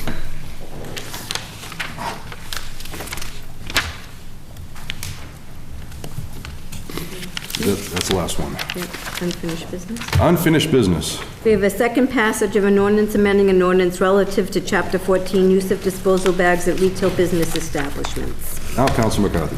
Thank you, Mr. President. I move for adoption for second and final passage. Under discussion? No discussion. Any further discussion? On the motion for second and final passage, all those in favor? Opposed? Ayes have it. Further unfinished business. We have a second passage of an ordinance amending an ordinance relative to traffic, Chapter 42, Section 57A for Grove Street. Council Gerard. Thank you, Mr. President. Move for adoption for second and final passage. Under discussion? No discussion. Any further discussion? On the motion for second and final passage, all those in favor? Opposed? It's so carried. Further unfinished business. We have a second reading of an order to amend the rules and orders of the City Council by adding the following, Section 38, Committee of the Whole, that the Committee of the Whole shall consist of all members of the council and be chaired by the president or their designee, and shall meet separately when required to address matters before it. Councilor Terrio. Thank you, Mr. President. I move for adoption. Under discussion? Thank you, Mr. President. So this, I talked about this briefly at the last meeting that we had 2 weeks ago. This is something that has been in the tool belt of the City Council for at least 2 to 3 decades, having asked many councilors of years past about it when this issue first came up. So we have had this. It doesn't get used frequently, but it is, unless we go through procedurally to establish a separate ad hoc committee for any matter that we want to address with the whole council, and to do it, to do it repeatedly each time we want to have such a matter. By doing this, we have no other venue in which the council can meet on a less formal basis than in one of these meetings, where all members of the council can make motions or vote on the issue, or really, in many cases, even engage in the discussion, and also be able to allow the public to participate as a regular committee meeting format. Because within the city council meeting format that we're in right now, the only way for somebody to participate in our meeting without a suspension of the rules to allow that specific person to speak which is usually granted, is through the public comment at the beginning of the meeting, which we cannot respond to, we cannot address. They have a very short period of time, and it's really just first up, go through the list 1, 2, 3, or sometimes 1, 2, 3 to 30 and be done with it. So this is something that presidents of the City Council have used. We have chosen as a body on occasion to refer a matter to the Committee of the Whole, which allows the president, or if they wanted to, a designated chair, to chair a meeting of all members of the City Council, have a discussion, involve the public, and then make a vote as a group. There are times that this could be very useful for us. Things like some of our zoning matters that we discussed, for instance. That's the time you do these sort of things. We had an ad hoc committee put together when the at-large councilor was president 2 years ago to consider the Sanctuary for Peace ordinance. But rather than just putting it to the Committee of the Whole, which would have done the same thing, putting in the ad hoc committee, had there been any additional matters that were part of that could have that if you have a matter that's coming before us that has multiple aspects to it or multiple votes to it, putting it into literally recreating an ad hoc committee on a regular basis is just kind of procedurally unnecessary. So this is something that, because we as the City Council have our own rules, and then in cases where our own rules don't cover things, that's when Cushing's Manual takes precedence. But we have the ability to set the Cushing's Manual defines the Committee of the Whole a certain way. As essentially a breakout session in the middle of a city council meeting, which has not been used ever in my knowledge, but it's there, and it could be done we could do a breakout session, I guess, if we so chose. Our agenda isn't really structured to allow it, but we could. But because of these things that are in Cushing's, the differences in the way we want to do things, we have our own rules that have been put together that address things differently. And at the same time, with how can I say, with all that, we at some point in the past, a city council before us long before us, and long before any of us were serving, made a decision that instead of just referring things to a committee co-posted with the Committee of the Whole, they could refer things to the Committee of the Whole itself. And they decided that was an acceptable practice. They used it for decades, but sparingly. And then because of some rule reading in tactical matters a few years ago, we lost the ability to do that. And so I think this is just a reasonable measure to put a tool that we've had for a long time back in place. It's up to this body whether to use it at any given time. because we decide with our votes where to refer a matter. So if the majority of the city council wants to refer this to a regular subcommittee, they have that right. We can make that vote. If we want to refer it to and have a meeting of everybody, we have the ability to do that too. So I just think this is a reasonable measure to put things back to the way they were and, you know, use it judiciously and sparingly. Thank you for that clarification. Councilor Terrio, can you just confirm you're moving for adoption or moving to? Moving for adoption. Adoption, thank you. It is my intention to create such a committee of, a rules committee to study this. We'd have 5 councilors on this committee. Councilor Madore has already expressed an interest in being on this, so that will be coming within the next month or so. Councilor Fury. Yes, Mr. President. We've had a rules committee, and it didn't really work out last time as well. Sad to say. In reality, it sounds good on paper, but we didn't get much done. Sad to say. We're here now talking about the committee of the whole. At a recent retreat in January with the mayor, city council, and the public event invited at Salem State University, we talked about the scheduling of the city council. 19 regular meetings. 19. We have 1 meeting in December, 1 meeting in November because of the election, December the holidays. We have the summer off, most of it, only 1 meeting. So practically speaking, we're in the 19th century meeting. We're not in the 21st century. The committee of the whole gives us the 21st century tool to work all year round on critical issues coming up. The sanctuary city, excellent example of that, Councilor Terrio brought up. This is a tool in the toolbox we need to use.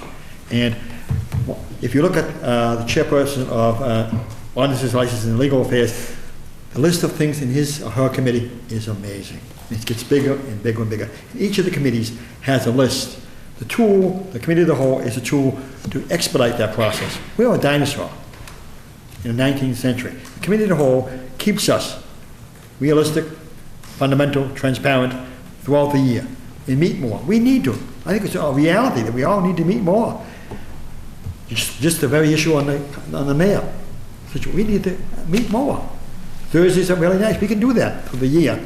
So the committee of the whole is an opportunity for us to make democracy work on the local level, where the rubber hits the road. And I think we should continue that tradition. We lost the tradition. It was a great tradition. We need to continue it. Thank you, Mr. President. Thank you, Councilor. Any further discussion? Councilor Dominguez. Thank you, Mr. President. I just wanted to ask, what is the purpose to have regular committee? We're going to change or take away the only rights that regular committee have to make some decision on the committees. I understand the concern, and I need some clarification. I have some concern regarding to change it the way it was before when, because I heard people referring to some incident that happened where in the committee, something was keeping the committee because of the power of the committee. And I think that as a body, we should have some type of power to make decision when decision needs to be made. So if the committee has some power to make, and that's the right way to do it, we need to understand that and make sure that we are not taking away from the body some type of real decision maker, and then change it to a way where the decision exactly is not really making any sense. That's my Councilor McCarthy. Thank you, Mr. President. When I go back and I think about some of the issues that we've put in committee of the whole, senior center, taking the police chief out of civil service, local meals tax, I don't know, there's a long list of things that we've used over the years. And it's usually because, A, it's an issue that doesn't clearly sometimes fit into one committee. Sometimes when we look at certain things, sometimes what we'll do is, if it's a financial matter, the finance committee has to take it up first, and then it gets referred out to the license or legal affairs committee, because then it's a legal matter because the finance wants to change it legally. And then what happens is you have one committee doing the work from the financial aspect of it, then you have the other committee coming in and do it. It's just as was stated, it was just that committee that. It wasn't a place where you put everything just to make it, easier or make it to try to do something. It was an area that we placed things over the years into the committee of the whole, which allowed all 11 to participate in the discussion without having to be recognized. We've all been in the meetings where I recognize, or the chair will recognize someone and say not being a member of the committee, and that person not being a member of the committee can't make motions. They can make suggestions to the members of the committee, but they can't make motions. As was alluded to earlier tonight, when the committee voted to take an action, and the committee's vote was 3-2, it was split, but the action was to send it with a negative recommendation, the body has the ability to overrule that. But at a committee of the whole, everyone has a vote. So that it's indicative of not doubling up on things. So it's usually for those issues, it's for those issues over the last bunch of years, and I'm sure if I sat here and thought about it more, I could come up with more over the years that have been brought to the committee of the whole, but it isn't like everyday occurrence. It isn't an every meeting occurrence. It's very sparse, and it's usually for those issues that everyone wants to participate, everyone wants to vote, and everyone wants to have a say and be heard. So I think I think it's an important tool, but I also at the same time I respect the makeup of the committees, but sometimes when things don't fit directly into one committee, or if it's such an issue that everyone wants to say, I mean, how many times do we have it all the time now that it's referred to XYZ committee co-posted? Co-posted just means that the rest of us can attend and participate in it, but the rest of us that can participate can't make, as I said, can't make motions, can't take votes. So I think it's an important consideration to have that ability to do that, as long as, I mean, the body still has the right to say whether or not something gets referred that way. So I think it's just important to just have that tool available. So I'll yield at this point. Under further discussion, Councilor Gerard. Oh, thank you, Mr. President. I completely forgot I raised my hand. I didn't. I didn't. Good job. So now I have to get my thoughts back together. That I agree with exactly what was just said, that the beauty of the committee of the whole is that we can make decisions in a more informal setting, something that had come up in the last joint public hearing, that people were concerned that they weren't having opportunities to be heard. And the beauty also of a committee of the whole meeting is that it's a more informal meeting. While we still are in here, we're still sitting at our seats, and there are still parliamentary procedures, but we can allow for the public to hear from the public more so than we can when we're here. The other thing also was also alluded about, if things get logjammed in a committee, it's because 3 people have logjammed it and have kept it from the other 8 of us. Or have made a decision, 3 people have made a decision that impact the other 8 of us, rather than having all of us have an opportunity to make that decision. Plus, the other thing that I really appreciate about committee of the whole, like when we were talking about the civil service issue, that we made a decision in committee of the whole. We did the whole committee meeting. We heard from so many people in the public. It was a phenomenal meeting. But then at our next full council meeting, we still had time to think about that and think about what we took away from that committee meeting, because then it was on the next agenda, because it was just like any other committee report. So if there were any other lingering issues, we could continue to discuss them, and we could potentially either punt it back to committee of the whole, punt it to another committee. We had so many options available to us that we just don't have now. That just being able to say co-posted means I don't get a vote, I can't make a motion. Exactly what was said, and I'm sorry to be repeating this, but it's important that this is emphasized, that the most important piece of the legislative process is that we all have a say. And committee of the whole is the tool that allows us to all have a say. And that's why we're here. Thank you. Councilor Turiel for the 3rd and final time. Thank you, Mr. President. So we do have the issue, the issue that has come up in some matters where 3 people on a committee can prevent a matter from going forward whatsoever. This doesn't really address that. There might be a case where where this body chooses to refer a matter to the committee of the whole, and if that were the case, then if the body made a decision to refer it in such a way, then it would not be, that it could not be held up by 3 people on a committee, where it would pass otherwise. That's obviously correct. I really don't expect that would be something that would happen for the most part. the vast majority of our business goes to subcommittees, as well it should. The use for this as a tool is when you have a matter that really crosses the boundaries of multiple committees, when you have a matter that you want to involve the entire council in. For instance, a good example that I would give you is when the zoning matters came back before us last year about marijuana. Now, so that was dealt with, that came back from the planning board.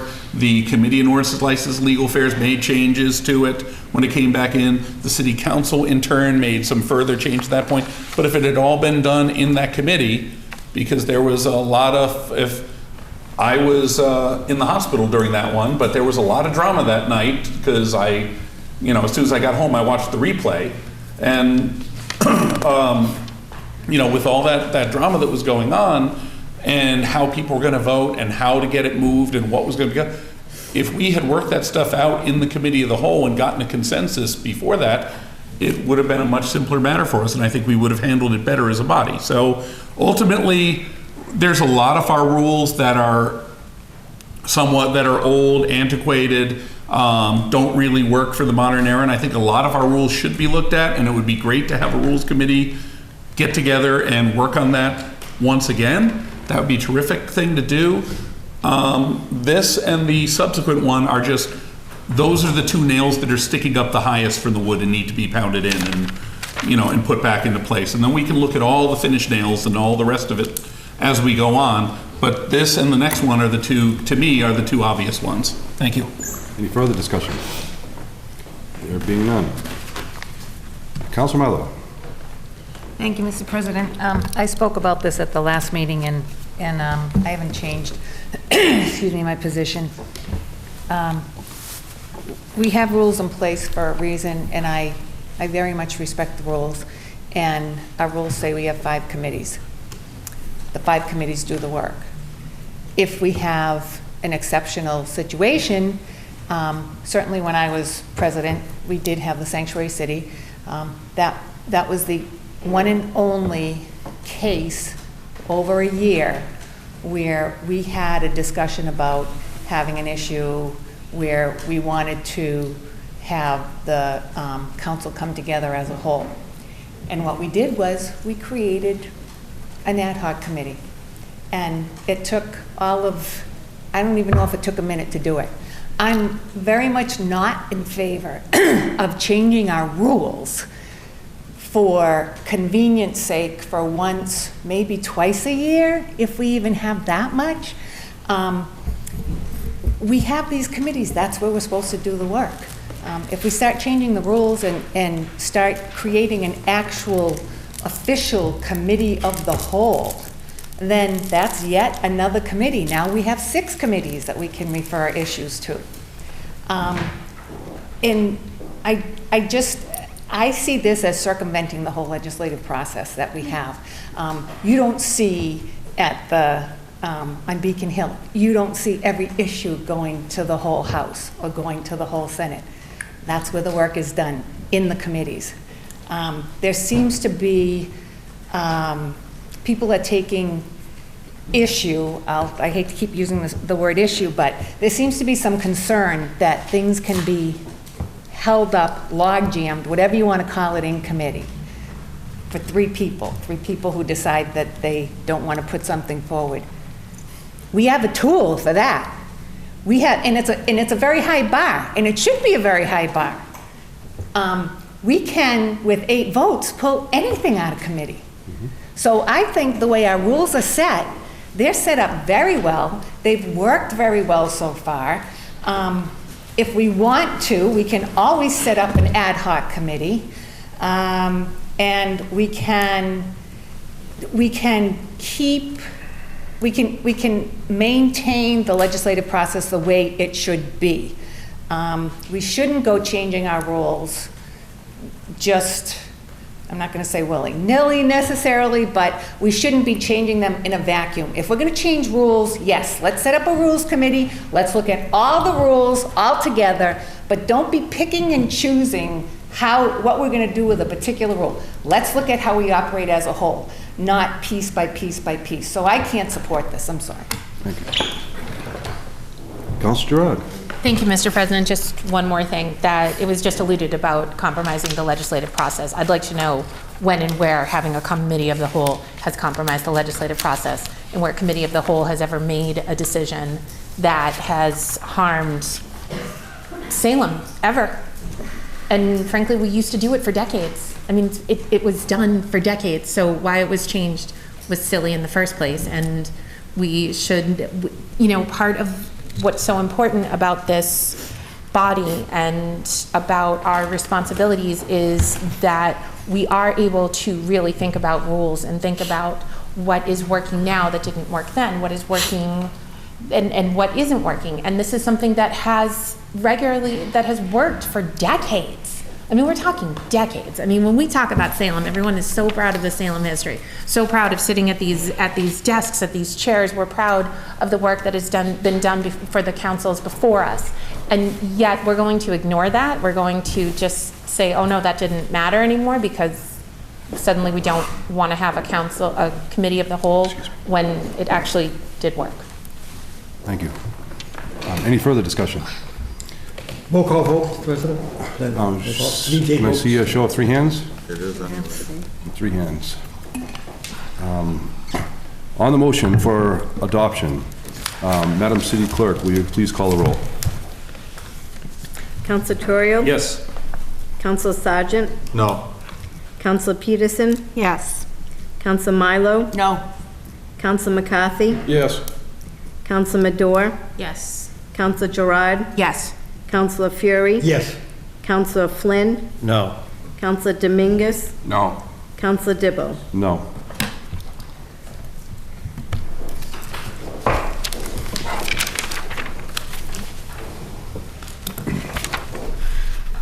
Eleven councilors present, 6 voting in the affirmative, 5 in the negative. The matter does not carry. President, I move immediate reconsideration until it does not prevail. Thank you. Under the, well, this is a first for me, guys. Councilor Milo. You have to vote on Council Sargent. You have to, Vote on No Council discussion. Sargent's I move motion. immediate reconsideration and hope it does not prevail. Under the motion by Councilor Sargent, all those in favor? Ayes, opposed? post. Ayes have it. Nays have it. Further unfinished business. We have a second reading of an order to amend the rules and orders of the City Council by adding the following. Section 22, numbering member seats, determining seats, changing seat, shall be deleted in its entirety and replaced with the following. The seats of the members of the council shall be numbered from 1 upwards, beginning at the left of the president's chair, and be determined the president at the beginning of each council year, and no member shall change his or her seat but by permission of the president. Councilor Terrio. Thank you, Mr. President. I move for adoption. Under discussion? Thank you, Mr. President. Well, the council does not appear to have wished to move forward on the prior matter, but maybe this one we will actually, set the rules to fix what our practice is. As you know, Mr. President, and all the people in this room who have been president in recent years, we don't, if you read our council rules carefully, it's section 22 says that we will draw lots to assign our seats. I'm not even sure how to draw lots, but, that's extremely old school, but I've never drawn lots to determine where my seat's going to be. The president has made that determination. Again, by the custom of the city council, the president has been given that discretion, but that's not in our rules. So, I'm perfectly fine with the seat that I'm in. I have no issues there. So, and I've never had any issue with my seating arrangement. And I sit wherever this council president tells me to sit. So long as it's in the room, I'm happy. As far as that goes, though, this is something that is in the rules that we're not supposed to be doing. So, but it's a custom that the city council has been doing, again, for generations. We have a seat that belongs to our senior member by practice. That's not in the rules. We have a seat over there that the second senior councilor generally sits in. Again, not by the rules. So I don't know what the appetite of this body is to fix rule problems after that last vote, but this one to me seems like a pretty obvious fix. Let's take something that is in the rules, but is immensely antiquated and hasn't been followed in generations, and make it conform to the way we actually do things. Any further discussion? Councilor Sargent. Thank you, Mr. President. I would agree with Councilor Turiel, and except I can't speak for myself, but the Dean of the Council, it doesn't reflect in it that the Dean of the Council sits in the Council area and Council O'Keefe's seat. So I just wonder if we could fix that. Thank you. Any further discussion? Councilor Fury. President, we do in the tradition of the city council elections, we draw lots for our position on the ballot. We turn them on, city clerk's here, certified public meeting, that we can know who's on the ballot, first, second, third, primary, whatever it may be, and we're all subject to that. So I think we should keep to that tradition. It's very clear, transparent, certain in our rules. We haven't followed it. So I concur with Councilor Turiel. It's a good rule. Any further discussion? There being none. Roll call vote, please. Requires 8 votes. Under the request for a roll call vote, 3 show of hands, please. We have it. Madam City Clerk, on the motion for adoption, please call a roll call vote. Could I just clarify one thing? Is there a friendly... Councilor Sargent. Thank you, Mr. President. Is there a friendly amendment to keep the dean seat, rather than, this is, what's the will of the body? Because right now there's no reflection on whether the Dean of the Council has the seat that's usually reserved for the Dean of the Council. Do we have a second for the friendly amendment? Yeah. Mr. President, I think, in going with that, the president should recognize that tradition and simply follow it. But binding them with a rule, as like they are now bound to give out the seats by lots, just seems sort of silly. So I withdraw. By not putting it in there, it lets us continue our tradition and practice. It's been withdrawn. I withdraw. The motion's been withdrawn, the friendly amendment, rather. Any further discussion? Councilor McCarthy. Thank you, Mr. President. I suggest everyone goes read the rules, because I've been saying this 2 years ago when the Rules Committee was formed, no action. Okay? The rule in there that states that every member shall wear a tie. Back then, I don't believe that they considered women were going to be city councilors, so the rules actually state that everyone should wear a tie. There you go. Good job. But it's in the rules. So technically, Mr. President, if anyone's not wearing a tie, you should call them out on the fact that they're here on the floor and they're not wearing a tie, they should be recused from the meeting, technically, if you want to get into the rules.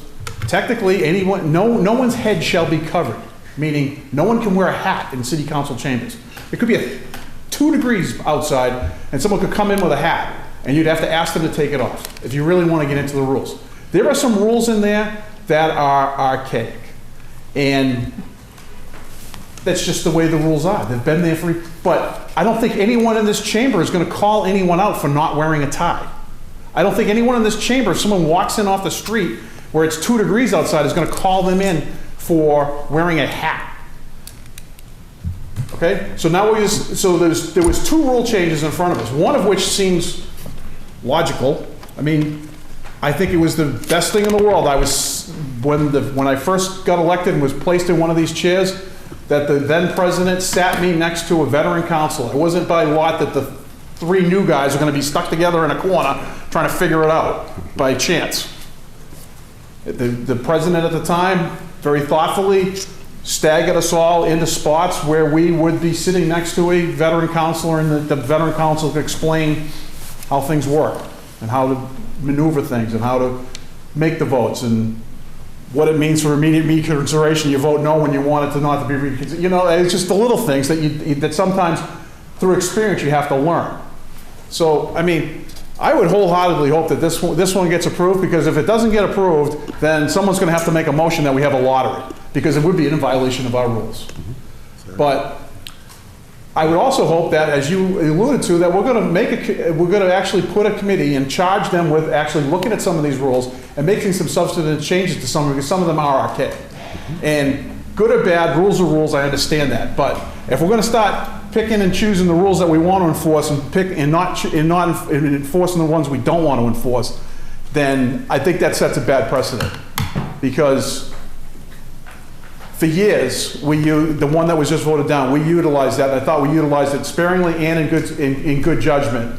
But it's the will of the body. It was voted down, so be it. But when we look at the rest of them, there are some violations of rules going on, minor in nature, but technically they're rules. So and I hope that the committee is formed. I hope that they meet, and I have a couple suggestions relative to a few things that I asked them to look at the last time that never got moved on, and I hope that happens.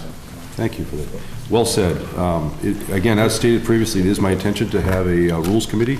For those councilors that are interested in serving on that ad hoc committee, please let me know. And to the dean, we will get something done. We will get a lot done on that committee because I will be chairing it, and I'd like to get things done.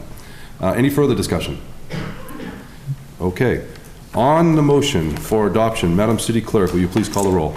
Counselor Torrio. Yes. Counselor Sargent. Yes. Counselor Peterson. Yes. Counselor Milo. Yes. Counselor McCarthy. Yes. Counselor Madore. Yes. Counselor Gerard. Yes. Counselor Fury. Yes. Counselor Flynn. Yes. Counselor Dominguez. Yes. Counselor Dibble. Yes.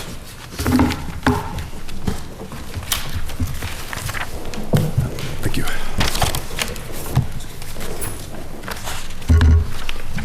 On the matter, 11 councilors present, 11 voting in the affirmative. The matter carries. Any further actions? There being none. Councilor Fury. A motion to adjourn, Mr. President? Motion adjourned. All those in favor? Opposed? We are adjourned.